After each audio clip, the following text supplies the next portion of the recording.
Então, Paulo, se tem um treinador que a gente pode chamar de especialista em clássico aqui em Pelotas, é tu, né? Pelas tuas passagens, por já ter vencido, ter jogado todos eles. O que diferencia uma preparação para um clássico? O que tu espera desse Farpel primeiro na Boca do Lobo? Não, Nicolau Fico, boa tarde. Boa tarde. Na verdade, o clássico é um jogo diferente, tanto aqui como em qualquer outro lugar.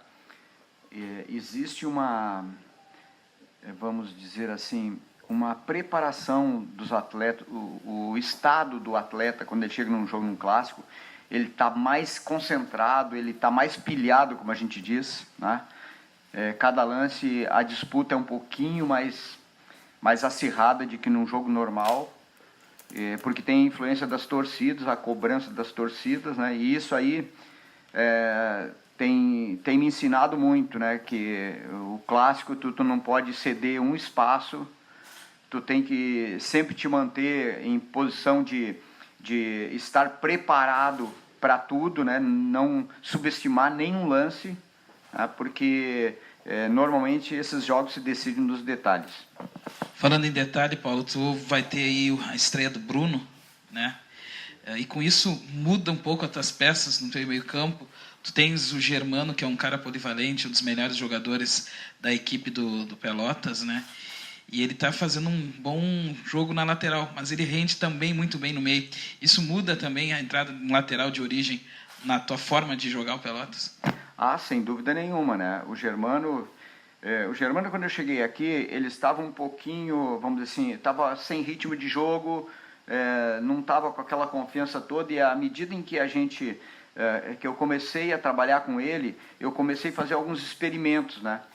Colocando o Germano nas meias, né? Porque ele, pelo jeito que eu vi ele jogar, a imagem que eu tinha dele, a memória que eu tinha dele de ver ele em alguns jogos, eu achei que ele como meia, ele poderia, né, render bem. Mas depois, com o tempo, ele me provou que ele, vindo de trás, né, ele pode render mais. E depois que ele se firmou ali como volante, o crescimento dele foi muito grande, se tornou uma peça importante na equipe, mas no início da nossa copinha, evidente que a gente teve dificuldade com a lesão do Tato, né? E o Germano sempre disponível, né? Se colocou à disposição para jogar ali, e a não ser no início, né? Teve um pouquinho assim de adaptação, mas depois ele já parecia um lateral esquerdo de ofício, né? Mas agora ele volta para dele, né? Porque eu acho que ele colabora mais ali por dentro. Tem um detalhe curioso, Paulo, nesse clássico, que vai ser meio que um duelo de gerações. Tu já é um técnico consagrado, com títulos, que conseguiu agora o título e o acesso, e o Antônio Freitas, que é daqui, que está começando, também conseguiu um acesso. Quanto é legal e quanto pode ser importante a gente ver esse embate de gerações, apesar de vocês terem um estilo de jogo meio semelhante, querer propor um jogo ofensivo? Olha, cara, até uma boa oportunidade para dizer que eu vi o time do Farroupilha jogar, gostei muito.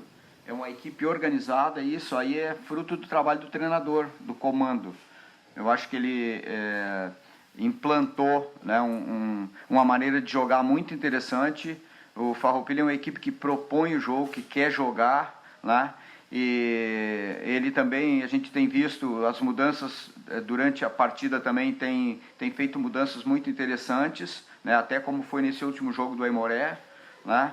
Então vai ser muito bom a gente trabalhar, né, independente de ser jovem ou não, mas um parceiro, né, de profissão, que luta com as dificuldades que nós treinadores lidamos, né? E ele certamente com muito mais ainda, né? Então, estou muito contente, né, de poder fazer esse clássico aí, e até conhecer, porque eu nem conheço, né, só de nome, né, e pelo trabalho que eu tenho visto, né, mas tenho certeza que vai ser um grande jogo. E claro que a estratégia dos treinadores vai ser importante, mas eu penso que os atletas lá dentro do campo é que vão decidir mesmo.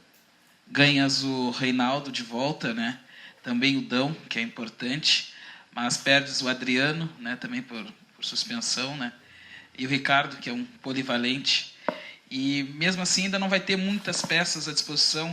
Acrescenta, claro, o Bruno, né, que chega agora. Como faz para um pouco pessoal, digamos assim, poder montar essa equipe?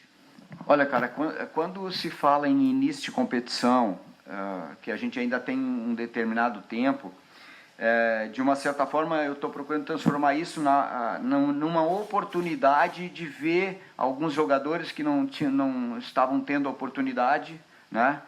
E até com uma avaliação positiva, né? Porque os resultados têm vindo, né?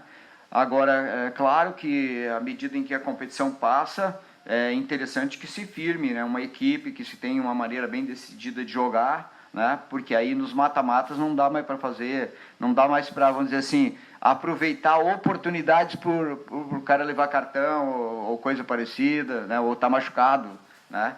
Ele não pode mais querer, né? Querer, mas aproveitar esse tipo de oportunidade para fazer experiência. Mas agora eu acho que tem sido salutar nisso aí, porque a gente pode dar oportunidade para jogadores que não vinham jogando. E uma dessas experiências, Paulo, pelo menos no treino de ontem, tu botou o Reinaldo mais aberto pelo lado direito, né? Diferente do que ele vinha atuando. É uma estratégia que tu já pensava pela característica dele ou mais pelo gramado também do Farroupilha? Ele ser um jogador que tem boa bola aérea, a gente sabe que a bola lá é difícil de rolar.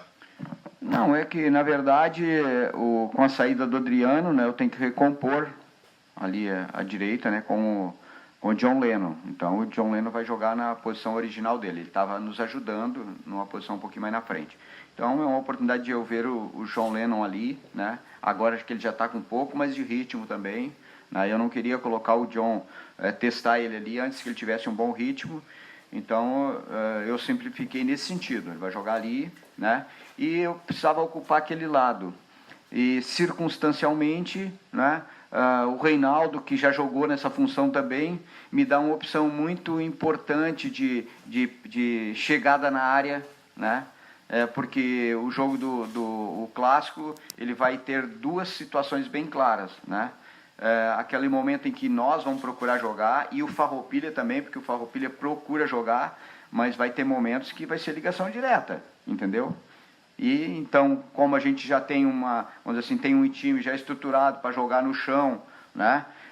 Eu também tenho que ter essa opção, né, de fazer ligação direta, e para isso aí o Reinaldo vai ser muito importante. Postasse no Jefferson, né? Como tu falou, é um jogador que te ajudou muito em outros campeonatos, na Série A2, sempre quando entrou foi bem também. Ele ganha uma sequência agora como titular. O que tu viu nele no último jogo que pode ainda contribuir para o restante da competição? O Jefferson tem muitas qualidades, cara. A primeira delas é no grupo. Ele é um cara muito querido no grupo porque ele é um guerreiro, cara. É aquele cara que dá demonstração todos os dias, não por palavras, mas pelo sacrifício que ele faz às vezes para jogar. É tão verdade que ele quebrou a mão num jogo, não saiu do jogo, não deixou de treinar um treino, né, e acabou consolidando vamos dizer assim, a fissura que ele teve na mão, e ele até acabou não fazendo a cirurgia. Mas era indicação de cirurgia, ele que ficou trabalhando, né, para te ver a doação que ele dá ao grupo, e esse tipo de exemplo é muito bom para o grupo. Além de tudo, o Jefferson é um jogador de alto nível, né, um cara que tem qualidades, né, como atleta. Ele não está aqui por acaso, não. Ele não jogou em alto nível por acaso, não. Ele jogou porque ele tem mérito. Podemos ainda deixar bem claro, né, que o Jefferson sempre lidou na vida dele com lesões, e mesmo assim ele jogou em alto nível, cara. Então é um cara que a gente tem que respeitar pelas suas qualidades, né?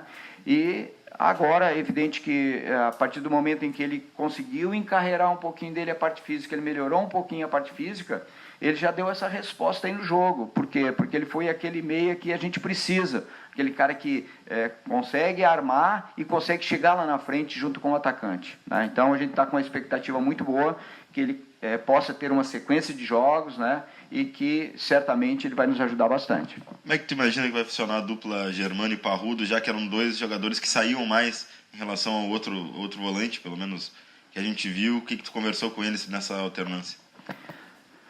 Bom, o primeiro treino, quando acontece esse tipo de coisa, o primeiro treino eu não gosto de falar com os caras. Eu não falo nada, eu deixo eles jogarem, entendeu? Deixo eles jogarem para mim pegar e tirar o melhor deles e procurar corrigir aquilo que eles fazem de errado, né? Então, ontem foi um treino em que pela primeira vez eles jogaram assim, eu fiz as minhas anotações, né? Tirei as minhas conclusões e já conversei com eles durante o treino até, no final do treino ali dei uma uma conversada sobre um posicionamento deles, né? E agora, com a sequência dos treinos, a gente vai procurar solidificar, né, esse entrosamento, né? Claro que, como os jogadores dos dois têm vocação ofensiva, alguém vai ter que também resguardar um pouquinho, né? Quando um sai, o outro tem que ficar, esse tipo de coisa, né? Que vamos dizer assim, é comum no futebol. Tu falou na ligação direta devido ao gramado, que inclusive prejudica a equipe do Farroupilha, que tem também, como Pelotas, um bom toque de bola. É o jogo também para o centroavante, para o Giancarlo, né? A gente viu que ele dentro da área, é um especialista, o gol que ele fez é um gol de centroavante. É um jogo que vai priorizar também o Giancarlo. Sem dúvida nenhuma. O Giancarlo sempre é uma peça muito importante, mas nesse jogo ele é mais importante ainda, né? Porque nós certamente vamos nos socorrer em algum momento de ter que fazer ligação direta, né? Então, ele é um cara que assim, tem uma presença muito boa lá dentro da área, né? Ganha muito aquela primeira bola ali, né? E isso aí certamente vai ser muito importante para a gente construir uma vitória.